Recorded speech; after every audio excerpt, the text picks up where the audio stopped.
I can close my eyes and see it. He's taller than I thought. He's skinnier than I thought. That his beard is shorter and gray. That's his nose. That is Bin Laden. He's not surrendering. He's a threat. I need to kill him. Robert O'Neill no dudó un segundo cuando estuvo frente al hombre que había asesinado a miles de estadounidenses y comenzado una de las guerras más brutales del siglo XXI.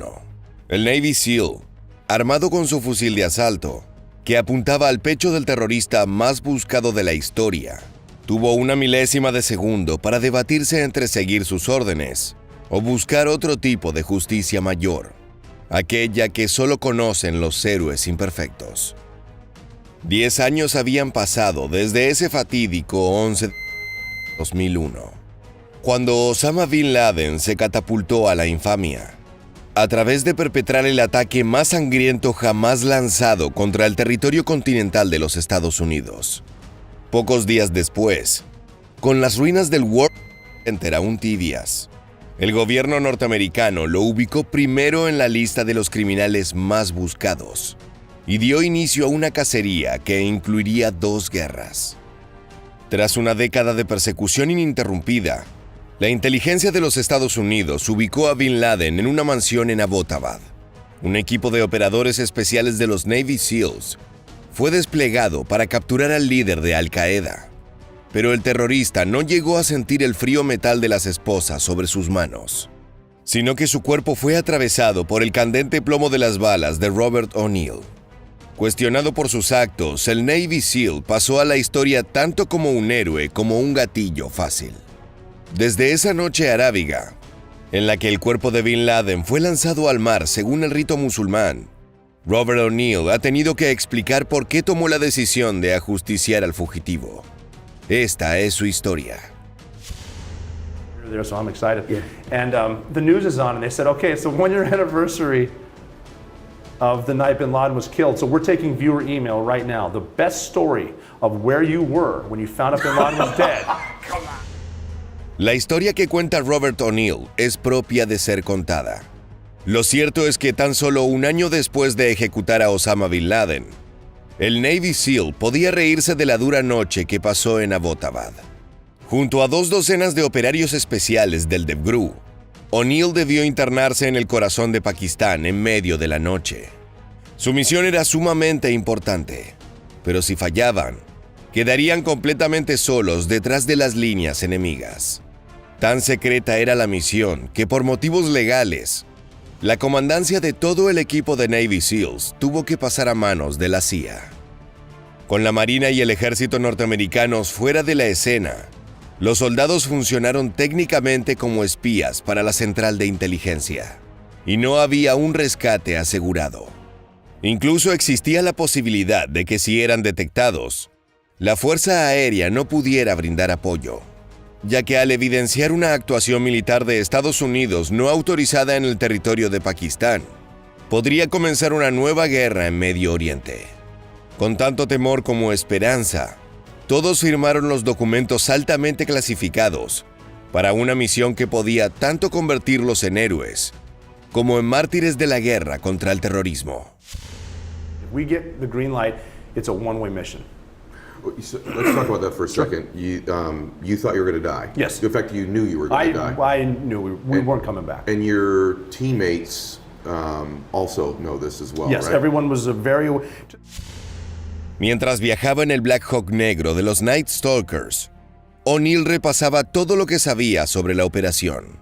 Tras varios intentos fallidos de asesinar a Bin Laden, la CIA había comenzado a desplegar espías por todo Medio Oriente. El asesino en masa parecía haberse esfumado de la vida pública, y ubicarlo entre los campamentos terroristas era como buscar una aguja en un pajar. Por otra parte, al líder de Al Qaeda no le faltaban recursos ni económicos ni humanos, por lo que contaba con una enorme red de influencias políticas internacionales, además de un sinnúmero de guerrilleros capaces de dar su vida por él. Pese a que la investigación duró varios años, para 2010 ya existía información confiable que indicaba que Bin Laden estaba escondido en un complejo de Abbottabad, Pakistán, donde contaba con una mansión y un búnker. En septiembre de ese año, la CIA comenzó una investigación exhaustiva. vigilando la ubicación vía satélites y espías. Si bien la edificación central era muy elevada, contando con 3 pisos, y fue fotografiada desde todos los ángulos posibles, no se pudo confirmar fehacientemente que Bin Laden estuviera allí. No obstante, todos los caminos parecían llevar a Abbottabad, y dejando a un lado las dudas, la central de inteligencia decidió apostar por el lugar. Con un tiro de moneda al aire, se pusieron en marcha los mecanismos militares estadounidenses. La operación sería conducida por la CIA, ya que las Fuerzas Armadas no podían actuar en el territorio pakistaní, sin que esto fuera tomado como una hipótesis de conflicto. Para ejecutar el golpe, se decidió utilizar un equipo pequeño, 79 Spec Ops pertenecientes al DevGru, anteriormente conocido como Navy SEAL Team 6, y a equipos especiales de la CIA junto a un perro militar llamado Cairo. El armamento era el correspondiente a todos los comandos. Los rifles HK-416 como arma principal, las ametralladoras Mark 48 para cortinas de fuego y las pequeñas MP7 para combate cercano. No obstante, los efectivos del DevGru contaban con cierta esperanza de que sus superiores no los dejaran solos en el peor de los escenarios. Según el propio O'Neill, existían algunos rumores de contar con apoyo aéreo. I have heard stories, and again, probably classified, I don't know the truth, but I have heard stories that they did have air support Okay. helping us get back. We didn't know You that. didn't know it. I knew there were jets on the border, but that's not going to help us back here. But Yeah. but I think if an American and an F-15 lights up a Pakistani guy and an F-16, I think that he'll turn around. Según el Marín, los rumores de F-15 o F-16 eran solo una esperanza que se daban los soldados entre sí. Murmullos que seguramente brotaban mientras viajaban en los oscuros helicópteros al abrigo de la noche. Lo cierto es que a ellos, a quienes iban a enfrentar a los guardaespaldas formados en los campos de entrenamiento de Al-Qaeda, les habían dicho que estaban solos. Pero esto no detuvo a los valientes soldados que, habiendo jurado proteger y vengar a su patria, formaron parte de la operación Lanza de Neptuno, que puso fin a la vida del terrorista más peligroso de la historia. Las tropas partieron de Jalalabad, al este de Afganistán, utilizando los helicópteros Black Hawk modificados de los Night Stalker, el legendario Cuerpo de Operaciones Especiales e Infiltración Aerotransportada del ejército estadounidense. Mientras escuchaba el ruido de los motores romper la paz de la noche arábica, O'Neill repasaba las caras de sus hombres. Nervios, excitación, preocupación, miedo. Todas las emociones se reflejaban en los semblantes de aquellos guerreros responsables de llevar justicia a su tierra. Las posibilidades de éxito eran pequeñas, pero las de fracaso aumentaban con cada escenario que O'Neill imaginaba en su mente. We don't know how good their air defenses are. Maybe the young kid that's very aggressive is on the radar that night. There are no checkpoints. People don't understand when you do a long-range helicopter mission, there are usually checkpoints to refuel. There are none of those. So we have to be exact with the pounds of weight that we have. So we get shot down. If anyone's going to blow himself up and his entire family, when the team's in the house, Bin Laden will do it. Yeah. Por supuesto, el líder de equipo se guardó para sí mismo los peores productos de su imaginación. No porque sus compañeros no estuvieran pensando en lo mismo, sino porque nada bueno podía salir de decirlo en voz alta. El horizonte despuntaba mientras se acercaban a Abbottabad, y allí los podía estar esperando tanto la muerte como la gloria. El viaje desde el punto de partida, Jalalabad, hasta su destino, era de unos 90 minutos. 1 hora y media de tensión pura, de mascar adrenalina mientras repasaba paso a paso su entrenamiento. Cuando fueron reclutados e ingresados al Escuadrón Rojo, los operarios del DevGru no conocían la naturaleza de la misión. Solo sabían que se trataba de un trabajo extremadamente peligroso, que requería de la participación excluyente de los Navy SEAL con mayor experiencia. Lo que sí sabían es que era una misión de matar o morir, y que las chances de fracaso eran muy grandes, pero que el espíritu de su nación estaba en juego. Una vez firmados los documentos clasificados para participar de la misión, O'Neill y sus colegas fueron enviados a campos de entrenamiento establecidos en suelo norteamericano. Se trataba de 2 simuladores de asalto, que contaban con una escenificación del complejo donde supuestamente se hallaba Bin Laden. Allí practicaron distintas estrategias posibles para lanzar la incursión, infiltrando el edificio de las formas más pacíficas a las más violentas. En todos los casos, debían trabajar la conciencia situacional, es decir, la capacidad de tener en cuenta todo lo que pasaba en su entorno. Al tratarse de guerrilleros fundamentalistas, cada movimiento enemigo podía tratarse de un bombardero suicida, capaz de sacrificarse para salvar a su líder. El primer simulador estaba ubicado en Carolina del Norte, mientras que el segundo complejo de práctica se hallaba en Nevada. Una ubicación estratégica, ya que esta parte geográfica de Estados Unidos coincide con la elevación de terreno similar a la que encontrarían en Abbottabad. De esa manera, podían entrenar las tácticas de ingreso al mismo tiempo que el despliegue en los Black Hawk. O'Neill tenía una gran confianza en los Night Stalkers, y pensar en ellos lo devolvió a la realidad, al momento que se avecinaba al conflicto inminente. Contando los segundos hasta aterrizar, observó al piloto de su helicóptero, a quien admiraba profundamente. I'm Well, curious. that's where the pilots come in too, because Okay. they're flying very low. Okay. And they're flying technology that they're not, they've flown helicopters. They're the best 4 pilots in the world. In the world. And Army, I'll give Army a shout out. They have the best helicopter pilots in the world. That's what I love about the military too. Yeah. The best Air Force in the world is the U.S. Air Force. The second best Air Force is the U.S. Navy. There's the U.S. Army. Perdido un segundo más en sus pensamientos, O'Neill salió del sopor cuando sintió en su cuerpo que los helicópteros detenían la marcha. Era la hora de la acción. Los Navy SEAL se prepararon y saltaron a tierra utilizando una cuerda. Una vez en el desierto, debían avanzar rápidamente. Sabían que en algún lugar cercano había 2 helicópteros Chinook como apoyo para la huida, pero retroceder ya no era una opción. Adelante a unos metros, se podían ver las luces de la mansión donde esperaba Bin Laden, el hombre que habían estado buscando por 10 años. Los comandos avanzaron bajo la luz de la luna, como una manada de lobos hambrientos que va en busca de su presa. Sin embargo, se presentó el primer problema. El segundo helicóptero chocó su rotor trasero contra uno de los muros del complejo, lo que causó un accidente que casi lo hace estrellarse. Pero el piloto de los Night Stalker tenía un truco bajo la manga y bajó la trompa del Black Hawk para evitar una catástrofe. El helicóptero quedó apoyado contra una pared y nadie resultó gravemente herido. El segundo problema, aún mayor, es que esto alertó a toda la seguridad de la mansión y destruyó cualquier posibilidad de infiltrarse silenciosamente.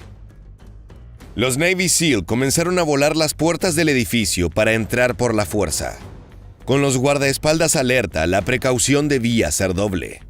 Cualquier paso en falso podría significar la muerte.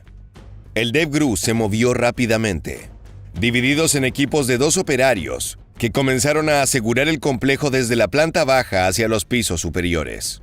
En su camino encontraron poca resistencia, y notaron que dentro de la casa había principalmente mujeres y niños. Sin embargo, debían continuar el ascenso hasta llegar a la cima. O'Neill y un compañero decidieron avanzar, sabiendo que podía suceder cualquier cosa. And then we got to the second floor, and then there's a final stairwell going up. The point man stayed there staring. He's gonna keep security, and other guys are gonna clear the second floor because you don't want to move past it, clear that. Okay. And then that's everyone in front of me, and I'm the last guy. I ended up what we call the 2-man. So the 1-man's there, I'm the 2-man, and that's when I put my hand on his shoulder because his job is to look forward, my job is to look behind us. Pese a que todo su cuerpo le indicaba que iba a morir, O'Neill apretó el hombro de su compañero. Debemos avanzar. Luego de subir la escalera, corrieron la cortina que los separaba de la tercera planta. Dentro de la habitación central había un grupo de mujeres. El compañero de O'Neill se lanzó contra el grupo, temiendo que fueran bombarderos suicidas. O'Neill ingresó después, al ver que nada había estallado, y en ese momento su sangre se heló. Robert O'Neill ejecutó a Osama Bin Laden de 3 disparos en la cabeza. Según el Navy SEAL, La tercera bala fue solo para asegurarse de que estuviera muerto. Aún acelerados por la adrenalina, los operarios aseguraron el lugar, alejando a las mujeres y los niños, a quienes esposaron con cintas de plástico. Desde ese momento, Robert O'Neill sabía que su vida había cambiado para siempre. Era consciente de que sus acciones serían cuestionadas, pero él estaba seguro de que había elegido el camino de la justicia, especialmente para proteger a sus compañeros. Una vez completado el viaje de regreso, los Navy SEAL festejaron su bravura. Habían conseguido lo que miles de soldados no pudieron lograr en una década: eliminar al hombre más buscado del mundo, el genocida que había terminado con la vida de casi 3,000 estadounidenses. Pero aún quedaba trabajo por hacer, ya que debían identificar al cuerpo y avisar a sus superiores. 24 horas más tarde, luego de corroborar la identidad del líder terrorista y coordinar con el gobierno de Arabia Saudita, Bin Laden fue lanzado al mar, de acuerdo al rito musulmán. Se realizaron los rituales pertinentes y las fuerzas norteamericanas aseguraron que la decisión estuvo relacionada a que ningún país quería aceptar los restos del ex jefe de Al-Qaeda. Si bien la operación Lanza de Neptuno fue mundialmente conocida, la identidad de O'Neill se mantuvo en secreto hasta que el propio SEAL decidió contar su versión de los hechos. Primero lo hizo de manera anónima con la revista Esquire en 2013, hasta que tras varias entrevistas, su nombre fue filtrado en 2014. Desde ese momento, Robert O'Neill ha repasado la muerte del mayor enemigo de los Estados Unidos. Aunque algunos de sus ex compañeros han negado que realmente haya sido el asesino de Bin Laden, el gobierno norteamericano nunca afirmó ni negó la historia del Navy SEAL, quien se ha vuelto muy popular en su país, por el cual viaja ofreciendo conferencias y charlas motivacionales. Pese a que los años han pasado, la historia de la cacería más importante del siglo XXI continúa cautivando al público, tanto aquellos que consideran a O'Neill un héroe, como quienes creen que actuó precipitadamente en un acto de venganza indigno de un verdadero marín.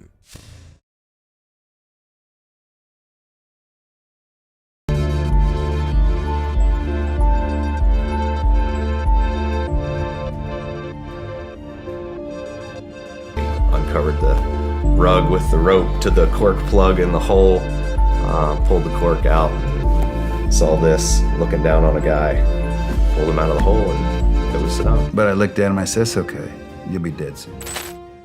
Las imágenes que acabas de ver corresponden al momento en el que un grupo de soldados americanos descubre un escondite secreto, sin saber que dentro se encontraba Saddam Hussein, y mucho menos que estaban a un paso de hacer historia.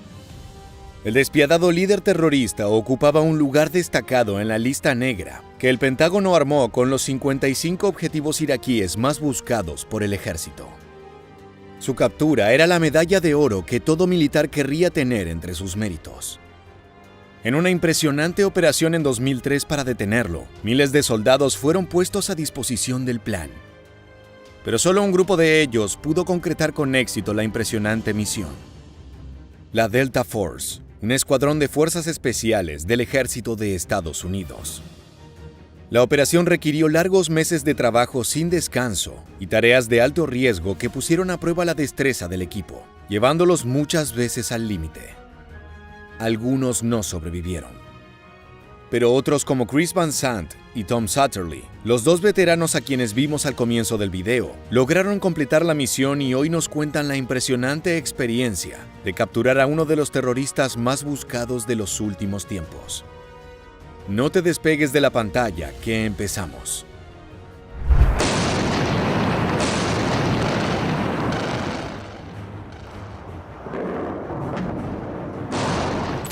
La guerra de Irak comenzó el 20 de marzo de 2003, cuando una coalición conformada por varios países, liderada por Estados Unidos e integrada por el ejército británico y otros aliados, invadió Irak. Uno de los motivos de la ocupación era la presunción de que Saddam Hussein, líder terrorista y presidente del país desde 1979, se encontraba desarrollando armas de destrucción masiva y de tener vínculos con Al-Qaeda. Para concretar su captura se necesitaba de los mejores elementos del tío Sam. Y esto nos lleva nuevamente a los protagonistas de este video. Van Sant es un veterano de operaciones especiales retirado, quien fue líder de equipo en el primer destacamento operacional de Fuerzas Especiales Delta. Y Tom Satterley es un condecorado soldado que sirvió en el ejército durante 25 años y formó parte de la unidad Delta Force, liderada por Van Sant. Ambos fueron asignados en diciembre del 2003 a la conocida Operación Amanecer Rojo, con el fin de dar búsqueda y captura al líder terrorista Saddam Hussein. El ejército estadounidense lo etiquetó como objetivo de alto valor y comenzó una de las cacerías humanas más grandes de la historia. Sin saberlo ni esperarlo, Van Sant y Satterley se embarcaron en la misión que marcó el fin de una etapa en el conflicto con Medio Oriente. Saddam había hecho su última aparición pública el 9 de abril de ese mismo año, en las calles de Bagdad, mientras las fuerzas del ejército norteamericano se aproximaban a la capital. Por varios meses permaneció prófugo, pero los informes aseguraban haberlo visto en diferentes partes del país, y él mismo difundió audios en los que motivaba a la población a levantarse contra los estadounidenses y la coalición por ocupar Irak.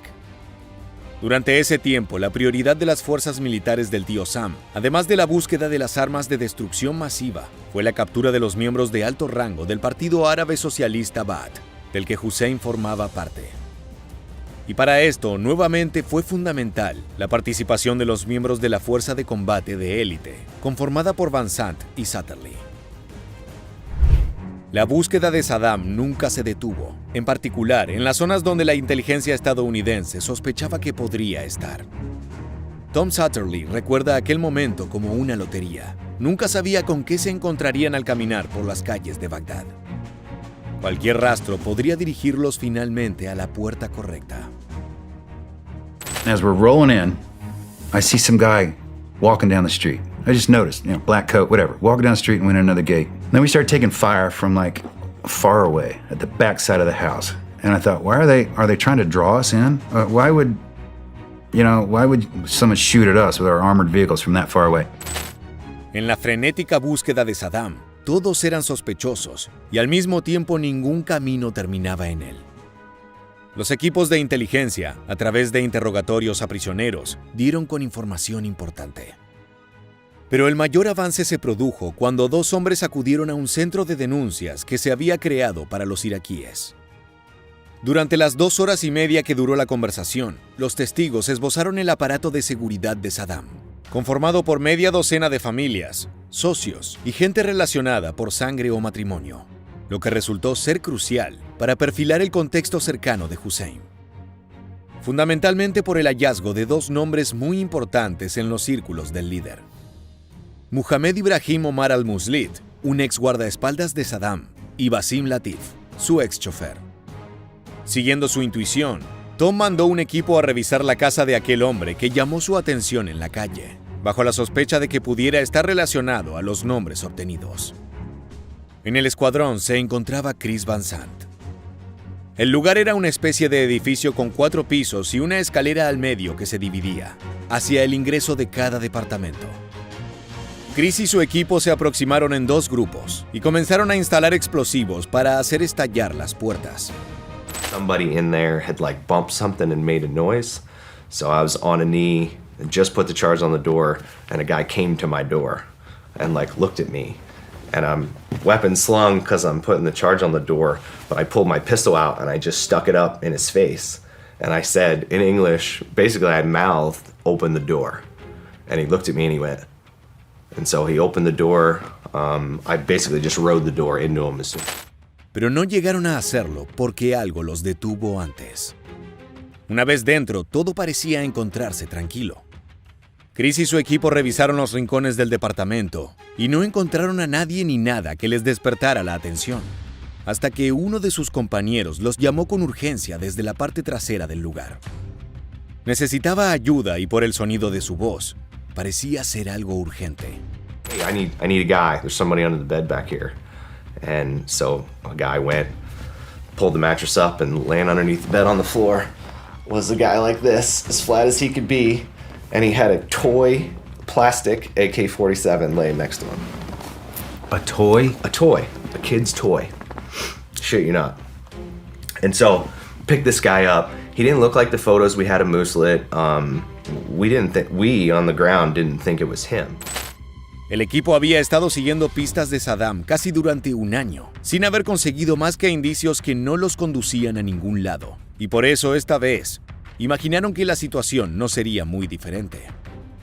Nadie sospechaba que el hombre del arma de juguete podría llegar a ser Mohammed Ibrahim Omar al-Muslit, el ex guardaespaldas de Saddam. Así que el escuadrón procedió de forma habitual y lo llevaron con el equipo de inteligencia, quienes se habían instalado en el aeropuerto de Bagdad. I didn't even talk to that guy. It was just uneventful, but we brought him back for suspicious reasons. Because, well, he had the toy AK and he almost got smoked. And why would you have a toy AK, underneath a mattress in someone else's house? Took him back, sent him to Balad for the other guys to have their way with him, and I went to bed. Everybody went to bed.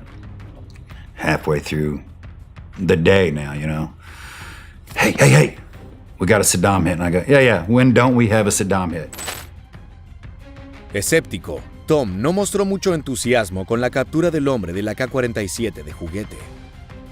Las pistas que aparecieron podrían marcar diferentes caminos hacia Saddam.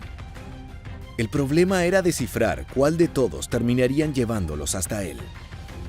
El equipo Delta Force sabía que el líder terrorista tenía una red de apoyo basada en sus vínculos familiares y amigos, pero muy pocos dentro del gobierno iraquí. Entonces debían buscar en sus círculos más informales. La única opción que les quedaba era interrogar a los sospechosos que podían encontrar en allanamientos o seguimientos específicos, recaudar información para seguir rastros y, con suerte, dar con las personas correctas. Aquel día, Chris se despertó sin sospechar que estaban a punto de recibir una información crucial que los aproximaba un poco más a su objetivo. 4 hours went by. Our intel guy comes running back in to the MSS. He comes back to where our troops' rooms are because we were the ones that had just pulled this dude out. And he goes, "It's him, man. It's totally him." And we're like, "What? Well, you're ridiculous. There's no way it's him." "Yeah, no, it's him. It's Muslit. It's the golden ticket. And he is spilling his guts." Muslit era el guardián de Saddam. Transmitía las órdenes del dictador a los grupos que lo seguían en todo el país y se encargaba de llevar dinero a los insurgentes para asegurar su funcionamiento. Desde la fuga de Hussein, Muslit se había convertido en un líder de la resistencia y operaba con base en Bagdad. Los servicios de inteligencia estaban convencidos que él era la clave para encontrar el escondite del terrorista. En las negociaciones que el servicio de inteligencia tuvo con el ex guardaespaldas, llegaron a un acuerdo. A cambio de datos específicos sobre los posibles paraderos de Hussein, Estados Unidos liberaría a 40 miembros de la familia del informante, que habían sido detenidos desde iniciado el conflicto en Irak. Muslit aceptó el trato y reveló una ubicación. Se trataba de una granja cerca de Tikrit, la ciudad natal del dictador y su base de apoyo. Los analistas de inteligencia pensaban desde el principio que Hussein podía estar oculto allí o en los alrededores, ya que en esa zona vivió su infancia. Había una sensación de que Saddam regresaría a su lugar de origen, con su grupo cercano y sus familiares. Tom cuenta que uno de los datos que ayudó mucho en la búsqueda fue que al líder le encantaba el pescado y tenía una dieta muy estricta. Por esta razón, también contaba con un chef personal. El equipo de inteligencia pensaba que este hombre era una de esas personas que Saddam siempre tendría cerca, porque era paranoico y el cocinero había estado junto a él toda su vida. A su vez, este poseía una pequeña granja familiar, lo que coincidía con los datos ofrecidos por Muslit. Las órdenes entonces se enfocaron en ocupar Tikrit, un lugar con gran valor histórico para el país, situado a lo largo del río Tigris. Inmediatamente el escuadrón se puso en marcha, y luego de que inteligencia identificara la casa del chef y su granja, asaltaron las propiedades. Así, la búsqueda de Saddam no se basó en rastreos telefónicos o espionaje cibernético, sino estrictamente en inteligencia humana obtenida de testigos. La granja se llamaba Hadoshi, y allí, a través de un gran despliegue del ejército y un allanamiento, encontraron objetos de valor para la investigación. Entre ellos, un cajón con 8 fajos de billetes de $10,000 en envoltorios del Chase Manhattan Bank de Nueva York, 4 cajas enormes enterradas con joyas, entre ellas una colección de Sashida Talfa, la esposa de Saddam, y certificados de nacimiento y licencias de matrimonio de la familia. Todo dentro de las cajas era de oro, pendientes, anillos, pequeños cuchillos e incluso una K-47. Por primera vez, Tom comenzaba a sentirse entusiasmado con las pistas. Si antes de ese momento tenían alguna duda sobre el rumbo correcto de la investigación, esta fue una confirmación de que evidentemente se habían aproximado al objetivo. Sin embargo, Saddam aún no aparecía. What happened was Mussolini, in a last-ditch effort to defend Saddam, had pointed out the wrong farm, knowing he was on another one. So after some work and driving the guy out and confirming locations, they realized they were one farm off. La operación final se llevó a cabo de noche y con un equipo de 1000 soldados, incluyendo vigilancia, cordón de seguridad, vehículos blindados y helicópteros. El despliegue fue impresionante. En la misión llevaron al ex guardaespaldas en una camioneta civil hasta la granja en Ad-Dor, donde sospechaban se encontraba Saddam. A lo largo de la carretera, Muslid les advirtió que si continuaban avanzando en medio de la noche con las luces de los automóviles encendidas, serían descubiertos. Entonces, el avance fue completamente a oscuras y con equipos de visión nocturna. Al llegar, el lugar parecía estar vacío. El sonido de los insectos en la noche invadía completamente la escena. En la granja, los soldados rastrillaron todos los rincones y fue recién cuando se adentraron en la huerta que sorpresivamente dieron con 2 sujetos que intentaban huir a través del sembrado, probablemente buscando desviar la atención de las fuerzas. Sin obtener información de ellos, regresaron nuevamente con Muslid, quien bajo presión señaló una alfombra en el suelo, indicando un escondite.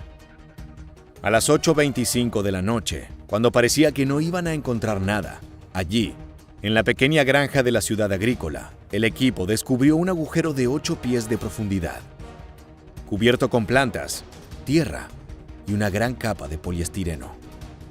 Los nervios y el miedo dejaron paso al asombro.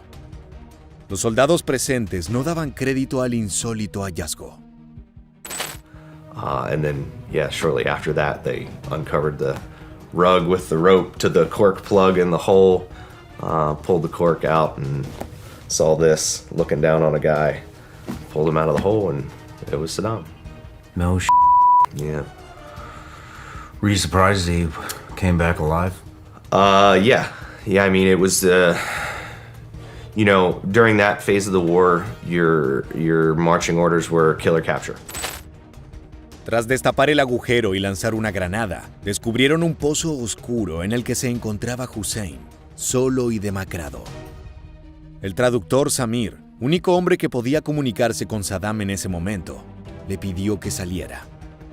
Finalmente, el líder avanzó desde la penumbra hacia la entrada del pozo y levantando sus manos se rindió ante el rostro incrédulo de los soldados. Samir, el traductor que se había criado en Irak y había visto a Saddam en televisión casi todos los días durante su infancia, aunque no pudo identificarlo por su mala apariencia, logró reconocer su voz. Sin duda, estaban frente a Saddam Hussein. El dictador se presentó como el presidente de Irak y aseguró que estaba dispuesto a negociar. Tom cuenta que uno de los soldados, al que apodaban el Gran Tejano, golpeó al terrorista para quitarle un arma Glock que tenía en su poder, y mientras lo apresaba le respondió irónicamente que el presidente Bush le enviaba saludos. El líder se encontraba en muy mal estado, sucio y excesivamente delgado. En el centro de detención en Tikrit le realizaron chequeos médicos completos y tomaron sus huellas dactilares. El informe de salud no fue muy bueno. Las imágenes de ese momento hablan por sí solas. El escondite subterráneo era un espacio similar a un búnker, en el que se podían acomodar 2 personas y era sorprendentemente habitable. Un espacio seco de ladrillo, con vigas en el techo y un pequeño ventilador. Por las características del sótano improvisado, era evidente que Hussein no permanecía allí por largos periodos de tiempo, sino que salía regularmente y por eso contaba con la protección de guardias que lo alertaban de la presencia de las fuerzas enemigas. La noticia de la captura fue comunicada por radio y todos en el equipo se abrazaron en una muestra de celebración. La escena era surrealista. No hubo disparos ni resistencia, lo que contrastaba directamente con las expectativas que tenían sobre el operativo. Sin embargo, nunca imaginaron que pasarían una noche con el líder terrorista más buscado del mundo en su propia base. an opportunity for everybody that was a part of the operation to physically see him and be close to him and understand the significance of the event. And I thought that was a cool call by the leadership. La emoción fue palpable, incluso en un equipo que en el último tiempo venía de pasar por muchísimos enfrentamientos sangrientos y no acostumbraba a mostrar demasiado entusiasmo. Saddam fue detenido en la base hasta que las autoridades dispusieron de él y algunas de las fotografías del episodio recorrieron el mundo. Tom recuerda el momento en que se encontró cara a cara con el líder terrorista. I followed him into this room, and it was one of those things where I opened the door and I looked to the left and I'm like, holy shit, that's him? I imagined myself knocking him out, right? But I looked at him and I said, it's okay, you'll be dead soon. Finalmente, el líder terrorista fue llevado a un helicóptero que lo transportó a Bagdad, donde fue encarcelado. Saddam Hussein maltrató a una población entera durante al menos 2 décadas. La organización Observadores de Derechos Humanos estimó que su régimen fue responsable del asesinato o desaparición de entre 250.000 y 290.000 iraquíes. Y varios analistas consideran su gobierno como autoritario y totalitario. Afortunadamente, su tiempo en el poder había terminado y ahora se encontraba donde debía estar, en manos de la justicia. La captura de Hussein tomó por sorpresa a todos en Bagdad. Nadie esperaba que lograran llevar a cabo esa operación con éxito, y menos aún que hubieran capturado al líder iraquí con vida. Habían conseguido el mayor objetivo de todos, pero Tom parecía mantener distancia de los festejos. Al fin y al cabo, son soldados que están al servicio del ejército, y su misión es estar siempre preparados para lo que sigue, según las propias palabras de Tom. And this one's nasty and dirty and living in a hole, you know? Living in a hole in the ground with a lot of money and a lot of cigars. Invincible cigars. I got a box of those at home. They're probably dry rotted, sitting out. But that was an uneventful capture of a world leader, right? But it's like, here comes next, you know, it never ends. And then you kind of realize this is relentless. En Estados Unidos, la información aún resultaba algo confusa. La mayoría de las autoridades militares se mantenían escépticas frente a las noticias que llegaban de Medio Oriente. El expresidente George Bush mantuvo cautela ante la información. Quería asegurarse de que todos los detalles estuvieran confirmados antes de cualquier anuncio oficial. Paul Bremer, diplomático norteamericano, quien estaba a cargo de la transición del gobierno de Irak, decidió que Saddam debía ser juzgado por su propio pueblo. La entrega de Hussein y otros líderes del Ba'ath, el Partido Árabe Socialista, a las autoridades iraquíes se produjo el 30 de junio de 2004, como parte de la transferencia de control a un gobierno interino. Saddam fue condenado por un tribunal iraquí por crímenes contra la humanidad y sentenciado a morir en la horca. Fue ejecutado el 30 de diciembre de 2006 y su muerte generó controversia en Irak, avivando conflictos internos. Así fue como el ejército dio con el dictador iraquí Saddam Hussein y logró su captura, dando fin a una etapa sangrienta en Medio Oriente. La Operación Amanecer Rojo fue un verdadero despliegue de fuerza e inteligencia y un ejemplo de valentía y trabajo en equipo. La historia de Satterlee y Van Sant, junto a sus compañeros, no será olvidada fácilmente. That feeling was like, I was like, I want my life to be this feeling. Like, I want to shoot as many bad guys as I possibly can. And that was my mission. It's like, bad guy, you're going down. Like, that was, I mean, that's what we're there for anyways. Matar o morir. Así puede resumirse la vida de un soldado luchando en plena guerra. Pero en esta ocasión, nos quedaremos con la opción más difícil: matar. Conoceremos la historia de 3 SEALs de la Marina de los Estados Unidos y cómo fue la primera vez que acabaron con un enemigo. Si bien estos soldados se preparan durante años para cuando llegue el instante de apretar el gatillo, no pueden evitar que la experiencia los afecte de una u otra forma durante el resto de sus días. Por eso, en este nuevo video de Mundo Bélico, descubriremos lo que sintieron en ese momento. el remordimiento, la indiferencia o la obsesión por seguir eliminando rivales sin cesar.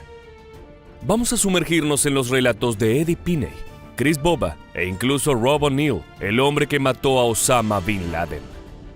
Quédate con nosotros para conocer cómo estos guerreros se transformaron en verdugos y el precio que debieron pagar por ello.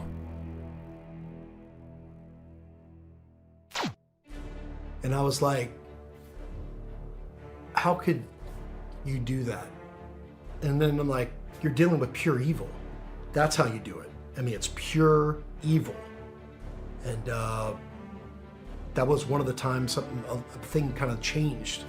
I was like, you get no more remorse from me. You get nothing. I don't feel sorry for you at all. Este es el primero de nuestros protagonistas hablando sobre el sentimiento que lo motivó a asesinar a sus enemigos cuando estuvo desplegado en Irak. Se llama Eddie Pinney, soldado que pasó 20 años en el ejército de los Estados Unidos, primero como infante de marina y luego como Navy SEAL, asignado al Grupo de Desarrollo de Guerra Especial Naval, más conocido como Equipo 6, los mejores dentro de la élite. Desde muy joven se había sentido atraído por las Fuerzas Armadas y al terminar la secundaria, donde se había destacado como un gran atleta, decidió aceptar el desafío y el potencial de aventura que podía ofrecer el ámbito militar. En 2001, cuando el Cuerpo de Marines no pudo proporcionar el nivel de acción que buscaba, incursionó en el agotador programa de preparación y selección de los SEALs, conocido como Entrenamiento Básico de Demolición Submarina. Pinney se encontraba en pleno curso cuando sucedieron los ataques del 11 de septiembre de 2001 a las Torres Gemelas, dejando casi 3.000 víctimas fatales. En ese momento, todos fueron conscientes de que una guerra contra el terrorismo estaba a punto de desatarse, y la preparación de estos hombres adquirió una relevancia especial. Mucho antes de lo que hubieran deseado, la nueva promoción de comandos especiales se estaría enfrentando a grandes peligros al otro lado del mundo, y necesitaban estar listos para hacer frente a cualquier situación. Las prácticas se transformarían rápidamente en algo muy real.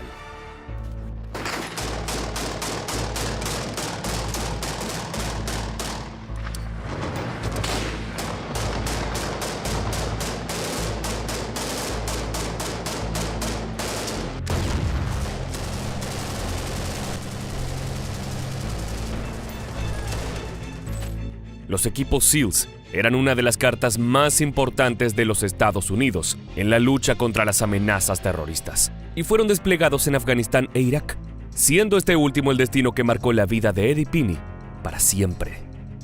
Como miembro de una unidad de élite, estaba preparado para enfrentar escenarios de combate extremo, incluyendo el uso letal de la fuerza.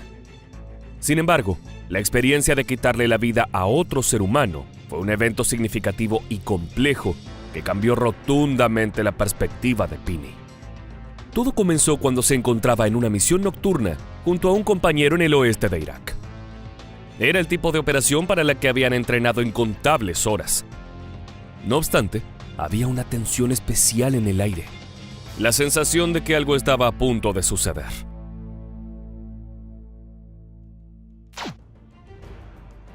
Cuando se acercaron a su objetivo, un edificio en medio de territorio hostil donde debían atrapar a insurgentes enemigos, visualizaron a un terrorista que debía estar vigilando, pero se encontraba dormido.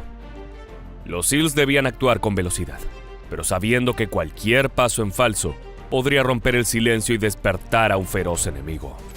This dude and his wife were sleeping on the ground, and we're coming up, and it was enough to go white light. And I just see him reach over, and I can see the pistol grip, goes for it, and then I just dropped him. Just dropped him right there, right, but he was already down. Just shot him there as he lay. And I remember one thing that was so crazy about that is his wife right next to him did not make any peep, did not cry. She just looked over and just stayed there. She sat up, that was it. She had no emotion. Aquella falta de cualquier emoción fue lo que quedó grabado en la mente de Pinney. Tal vez porque él mismo experimentó algo similar. El soldado simplemente había reaccionado según su entrenamiento. Casi de manera automática había apretado el gatillo y acabado con la amenaza. Pero eso detonó algo que no esperaba. Generalmente, Los veteranos de guerra afirman que el momento de matar por primera vez ocasiona una mezcla de sentimientos que van desde la frialdad y el alivio hasta el miedo y la culpa. Sin embargo, en el SEAL sucedió algo diferente. Lo invadió la euforia y las ganas de volver a hacerlo. El soldado había perdido a varios compañeros y amigos cercanos durante la salvaje lucha contra los grupos terroristas y se vio absorbido por la guerra. Tras conseguir su primera baja, siguió adelante en su misión con la esperanza de volver a enfrentarse con un enemigo para poder apretar el gatillo de su fusil de asalto. El camino entre los complejos donde buscaban a líderes de Al Qaeda estaba plagado de amenazas, y mientras cualquier persona rezaría por no encontrarlas, Pini estaba desesperado por verlas cara a cara. De esta forma, se obsesionó con matar a tantos insurgentes como estuviera a su alcance, para vengar al creciente número de estadounidenses que habían perdido la vida a su lado. And then that feeling of putting those bullets into him was just like, I know crack is extremely addictive. Extremely. I've never done it, but you hear the stories, right? Talk to some prior users or whatever. That feeling was like, I was like, I want my life to be this feeling. Like, I want to shoot as many bad guys as I possibly can. And that was my mission. Luego de su primer asesinato, la adrenalina estaba al máximo. Había eliminado una amenaza, protegido a sus compañeros y estaba listo para ir por más. Sabía que acababa de cruzar una línea de la que no existe retorno, pero estaba a gusto con eso. Quería continuar por el mismo camino y llevar adelante nuevas incursiones que lo pusieran cara a cara con los enemigos de su país. No le importaba el riesgo que eso implicaba. Sentía que se encontraba en el lugar que debía y solo necesitaba seguir matando. Ese era su combustible. Se estima que Eddie Pini consiguió asesinar a más de 50 terroristas por su cuenta y siempre quería más. It was my oxygen. It was the blood that ran through my system. Do you remember all of them? No. At times I'll think about something or I'll see something that will make me think of one. But I can't. There's no way. I mean, there's dozens. I can't think of them all. El despliegue de Pini y sus compañeros lo llevó a la violenta región de Anbar, cuya capital era la brutal Ramadi, donde perseguían objetivos de alto valor de Al Qaeda. Allí se consumó gran parte de los asesinatos del SEAL, quien al regresar a su país escribió un libro titulado Sin Miedo, en el que contó sus experiencias en el campo. Uno de los capítulos lleva el nombre Adicto a Matar, dejando en claro que disfrutó de aquel acto a pesar de que pudo haber significado una intensa confrontación interna, donde se combina la sensación de deber con el impacto psicológico de asesinar a una persona. No obstante, más allá de reflexionar sobre la vida, la muerte y las consecuencias de sus actos, el veterano continúa defendiendo su desempeño en el conflicto, explicando por qué no tiene remordimiento. I wanted it more. You wanted it more. I wanted it more. As time went on. I wanted it more. Especially when you get into our later deployments and your buddies are passing, and it stirs something up, and you just want to take it to them. I mean, you want to take it to them, and just get their evil. Once you really learn what they do to women and children, to an American convoy, to other people, other contractors or whatever. En su libro, el SEAL también relata cómo la guerra lleva a que los soldados hagan cosas de las que nunca se creyeron capaces, y asegura que luego deben aprender la importancia de reconocer lo que esas experiencias provocan en ellos, evitando que puedan afectarle el resto de sus vidas.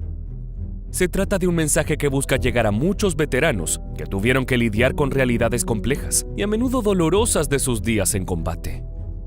Ahora bien, para encontrar otro punto de vista sobre cómo se siente matar por primera vez en medio de un violento conflicto, es momento de avanzar con el segundo protagonista de nuestro video. En este caso, hablaremos de Chris Bova, quien al igual que Pini viajó a Irak como parte del grupo de Navy SEALs desplegado en aquel país para combatir contra el terrorismo. En Medio Oriente vivió experiencias intensas y transformadoras, pero sobre todo, profundamente desafiantes.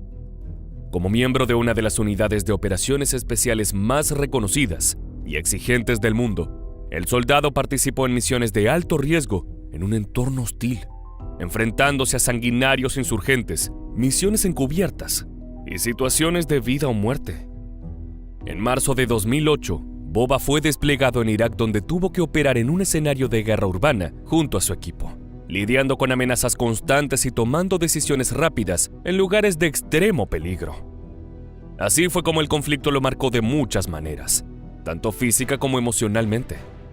Y todo comenzó con una feroz batalla. The very first firefight I was ever in was in Samara Desert in Iraq, and one of the elements stumbled upon a group of about 23 insurgents that were ready to rock. We hit that building, did a raid on it, and the firefight lasted a pretty lengthy time. We were outnumbered, outgunned. These guys were screaming out of the building with suicide vests on, blowing themselves up, trying to get us. La enorme tensión de ese instante pudo superarse gracias a la increíble eficacia de los SEALs norteamericanos. Más allá de encontrarse en inferioridad, pudieron acabar con sus enemigos uno por uno y obtener la victoria. Misiones como estas requieren una precisión extrema, resistencia física y mental, y la capacidad de tomar decisiones rápidas bajo presión. Eso es lo que distingue a esta unidad de élite de los demás combatientes, y es por esa razón que su participación en Irak tomó gran relevancia. Allí fueron asignados a la captura de objetivos de alto valor, operaciones de rescate de rehenes y contrainsurgencia en entornos urbanos, donde los terroristas podían estar ocultos entre la población civil. Enfrentar esos desafíos no era para cualquiera, y tal complejidad y peligro fueron abordados de la mejor manera por los SEALs. No obstante, tal como sucedió en el caso de Eddie Pinney, en algún punto los comandos utilizan su entrenamiento ante circunstancias en donde son llevados al límite y deben decidir entre matar o morir. The next day we were digging through rubble of a building that took a bunch of, JDAM bombs on it. And there's just dead bodies everywhere. And I didn't feel fazed by it. I was actually kind of like, I can do this for a long time. That was fun. One firefight in particular where I was a SAW gunner. I carried an M249 SAW, which is a light machine gun, and I was going down the main hallway and a guy was just running directly at me, and I just pulled the trigger until his body stopped 5 feet in front of me, and he probably had 50 rounds in his torso. La misión continuó. El equipo eliminó a todos los insurgentes que ocupaban un complejo terrorista, pero en el fondo de la mente de Chris Boba perduraba aquella imagen. Ese momento se repetía una y otra vez en su cabeza. Sabía que había eliminado a un enemigo que solo pretendía robarle su vida. Era él o yo, pensó, pero no podía ignorar o dejar atrás fácilmente lo que acababa de suceder. Esa noche, cuando la adrenalina se desvaneció y quedó solo con sus pensamientos, fue cuando la realidad lo golpeó de verdad. Sintió una mezcla de emociones que no podía describir completamente. Culpa, alivio, confusión.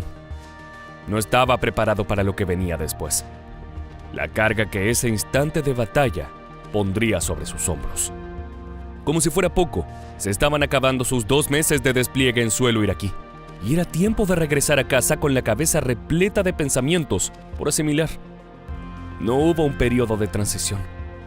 Subió a un avión y llegó hasta Washington, donde abordó un nuevo transporte hasta Park City, Utah, su hogar. And the next day I'm home with family and friends, and it was just overstimulus, culture shock over and over again, and I didn't necessarily know what to do, so I would just drink. I didn't want to feel the emotions. I was young. I had no clue what to do, and had no one really to reach out to. Every day I was home, I'd be snorting cocaine and polishing off half a bottle of whiskey in the morning. El estrés de las operaciones, junto con el constante peligro de perder la vida o ver a compañeros heridos o muertos, tuvo un impacto significativo en muchos SEALs, incluyendo a Boba. La transición de regreso a la vida civil después de experiencias tan intensas y peligrosas es a menudo muy difícil, lo que puede llevar a problemas de salud mental. Así fue que, como muchos otros veteranos, el soldado estadounidense sufrió el impacto del estrés postraumático y las dificultades de adaptación después de su servicio en un entorno tan intenso. La conmoción acumulada y las vivencias en combate fueron recuerdos difíciles de procesar para el militar, como ocurre con una gran cantidad de soldados que vuelven de zonas de guerra. Al notar cómo se alejaba de su familia y seres queridos por los problemas con el alcohol y las drogas, el SEAL decidió que era tiempo de buscar ayuda para superar esta situación. Hizo un gran esfuerzo para mantenerse sobrio, porque sabía que esa era la única posibilidad de encontrar un camino. Cada mala decisión que he tomado en mi vida ha sido lleno de whisky y cocaína, admitió. Y con esa nueva forma de afrontar la realidad, salió en busca de una manera de sanar, encontrando un propósito más allá del combate y la guerra. Stayed the course and came to realize that I have zero f***ing control over anything in life except for choice. I just didn't want to be a f***ing statistic. I just made a choice that I'm going to go on and do things that my friends that were killed in combat or that came home and killed themselves would be f***ing proud of. I want to make myself proud of the life I live. Finalmente, el camino de Chris Bova lo llevó hasta Héroes y Caballos, una organización sin fines de lucro que ayuda a los veteranos. Este espacio le proporcionó un camino para trabajar en su recuperación, utilizando la naturaleza y la labor con esos animales como herramientas para procesar su trauma y reconstruir su vida después de la guerra. El SEAL halló en esta experiencia una forma de reconectar consigo mismo y con su propósito, y ha hablado sobre cómo esta transición lo ayudó a encontrar paz y dirección en su vida después de Irak.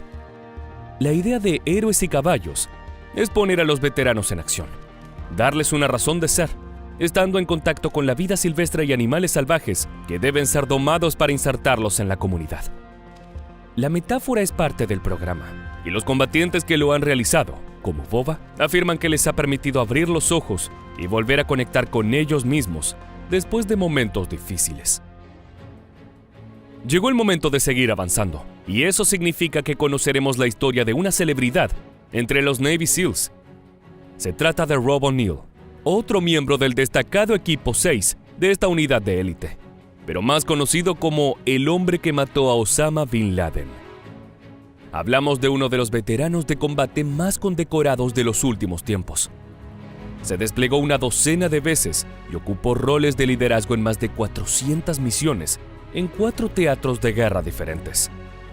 No obstante, su camino comenzó como el de cualquier otro soldado estadounidense.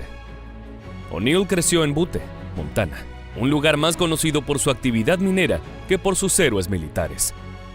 Sin embargo, era el sitio ideal para sembrar la semilla de su futuro. Los paisajes accidentados y el desafiante espíritu comunitario lo convirtieron en alguien que siempre estaba listo para afrontar un desafío. Al terminar sus estudios en la escuela secundaria, decidió cumplir su sueño de formar parte del ejército de Estados Unidos. Y como su deseo era grabar su nombre entre los mejores, eligió las filas de los SEALs de la Marina. Luego de la dura preparación, estaba listo para sus primeras misiones, que tendrían lugar en las hostiles tierras de Irak durante la invasión en 2003. Allí se encontraría por primera vez con la muerte cara a cara. The first kill that I ever got was on that Iraq deployment, and it's when we just decided, because we were still in between the nods up or even look under them, white light fast. We said we're going to go slow. We're going to go in quiet. We're not going to blow the door. We're going to pick the lock. We figured out ways to break the glass quietly and open it. Just go inside, wake them up, catch them when they're sleeping. Esa táctica que utilizaba el equipo SEAL permitía evitar la brutalidad de los insurgentes, quienes en los enfrentamientos llevaban chalecos suicidas y amenazaban constantemente con volar todo en pedazos. Al sorprenderlos dormidos, los comandos norteamericanos podían inspeccionar cuáles eran los terroristas armados antes de despertarlos con un rifle en la cabeza y sin darles lugar a ningún tipo de agresión. La estrategia era efectiva, y al ser silenciosos también impedían que los demás rivales tomaran conciencia de la posición en la que se encontraban los estadounidenses. Sin embargo, no siempre lograban que todo saliera según el plan. Cuando un enemigo que montaba guardia los descubría, comenzaban los tiroteos. Durante aquella jornada en la que O'Neill se enfrentaría por primera vez a la muerte en medio de la guerra, las cosas se complicaron. Los SEAL se dividieron en grupos para ingresar en los distintos edificios de un gran complejo. Mientras nuestro protagonista avanzaba hacia su objetivo, otro pelotón comenzó un ataque en el que eliminó a varios terroristas, pero uno de ellos advirtió la presencia norteamericana e inició el fuego. El sonido de las detonaciones hizo que otros insurgentes acudieran al enfrentamiento y el lugar se convirtió rápidamente en un campo de batalla. En ese marco, O'Neill decidió ir en auxilio de sus compañeros. Myself and one of my guys were like, well, we got to get out and get into that. These are our first kills. We got our first kills together. We went outside and we did this cross pan that we'd always been working on. Like, if you're on this side, you cover this way, he covers this way. And then you wave and move or whatever. So we're out here, these two dudes pop up like pepper poppers. Bow, bow, bow, bow.